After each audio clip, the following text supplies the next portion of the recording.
Picture an animal genius. What's your first thought? A dolphin? A chimp? Maybe even a human? What I bet none of you imagined was a fish. We always assume that large mammalian brains are required to complete brain-intensive actions, like complex visual processing or learning. But maybe that's just not true. Imagine you're a fish. You hunt aquatic insects, you dig through the sediment for food, you survive. But there is a lot of competition for food underwater, and the meals you manage to scrounge together are barely enough. Yet, up there, above the water in the mangrove trees, there are hundreds of insects that you could eat, if only you could reach. But even if you jump, that food is still too far away. But what if you could use the water around you somehow? What if you could create a projectile to knock the food down, the same way that a hunter uses the bullets in their gun? What if you were an archerfish? Archerfish hunting methods are unique.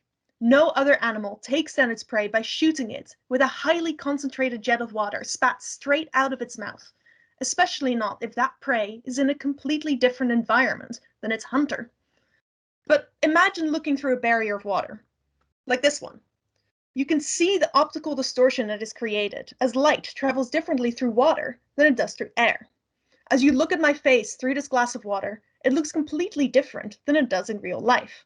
And the same is true for the archerfish's prey, which will look in a different location, more distant, smaller, and possibly even a completely different shape than it actually is. But archerfish don't seem to find this an issue at all.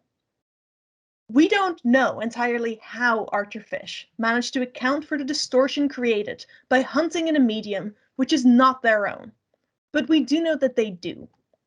Maybe they learn to orient themselves a certain way in relation to their prey, or maybe it's just the way that their brain processes the visual information.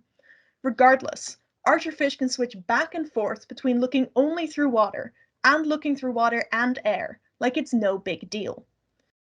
Archerfish brains are much, much smaller than ours, smaller even than their own eyes. These little fish are teaching us that our mammalian superiority complex needs to take a backseat, at least until we learn to operate a super soaker with our mouths while we're underwater to hit a fly that's in the air. Complex brain processes are not limited to our mammalian relatives, and to further develop our own understanding of this world, we need to start paying attention to every animal, no matter how small their brains may be. Thank you.